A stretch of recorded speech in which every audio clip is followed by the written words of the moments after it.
ginaganap na mga biktima ng illegal recruiter.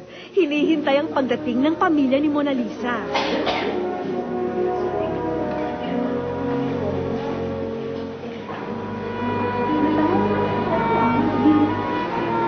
Pagpasok ng mag-anak, nabigo sila sa kanilang pakay. Nanay, wala. Mona Lisa ba pangalan? Hindi po. Ano ba pala tandaan niyo kay Mona Lisa? Sa anak niyo? May anong to siya rin? Hindi. Kilala naman niya kami. At saka, pag makita niya yung papa ko at mama ko, kilala na niya eh. Habang naglalakad sila palabas, may pamilyar na mukha silang nasilayan. Sana, huwag na. Huwag na kita. Uy, sugo ka.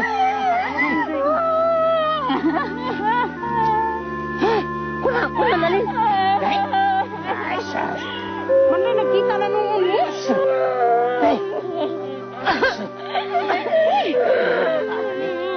Mana nakita na nung ulis.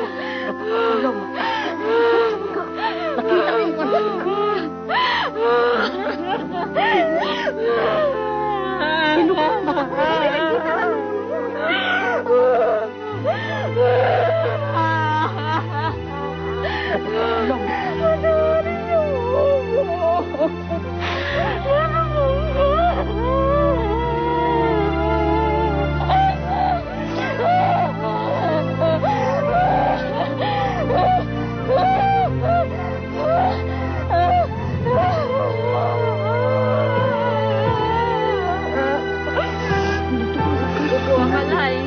Pagdating ko ng Maynila, ganun din ang maranasan ko. Akala ko sa paglalayas ko, masaya ako. Hirap din pala ang dinanas ko. Katagpo ako ng lalaking nagpapahirap sa akin. Pero nagtaka ang mag-anak sa panganay na kasama ni Mona Lisa. Inaasahan nila na binatilyo na ito ngayon. may lakating. Hindi ba nang umalis na sa atin, malaki na yun? Sana ay lalaki na? Sana ba? Binigay mo ba sa ama? Huwag niya nang ikalala, masakit sa akin. Kaya nga rin po, umalis alang-alang sa kanya. Pero wala rin nangyayari. Pinaampun ko po. Tawi lagi. Hindi daw po pwedeng dadalhin sa Manila pag naghahanap ng trabaho. Ano mo ito ni may paulis balay? Mami, sino pang ibilin na mo? Pinagsisihan mo yun? Kung nakikita yata ako ng anak ko, hindi na ako magkikilala. Hindi na talaga. Ito ba yung dalawang isip na ipaampun yun? Eh, samantalang nandito lang naman sana sila mamon si Papa. Sus. Patawarin po na lang sana nila ako. Dahil sa pag-uwi ko po ngayon, may kasama na po akong 3 anak. Sa'yo na mo siya. Kaya sama na. Kala lang manamot dito dawaton nga. Wala man siya bana niya. Nakay ay anak tulo ka po.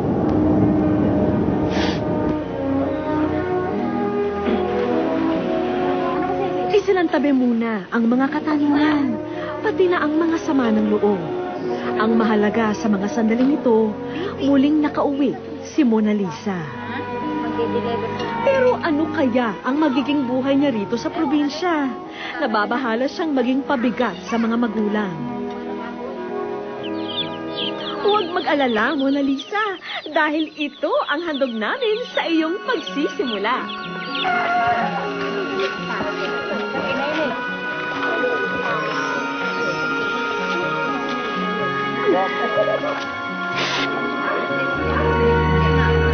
Naiahon ko lang po sa kahirapan ng aking mga anak. Gigi! Salamat dahil binigyan na siya ng pang-ano na kailangan palaguin niya yung ano niya, yung sa manok niya, yung baboy niya, kailangan palaguin niya yan para sa mga anak niya.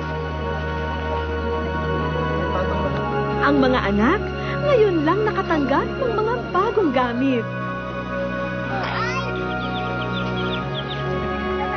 Hindi na mag-isang haharapin ni Mona Lisa ang mga hamon ng buhay.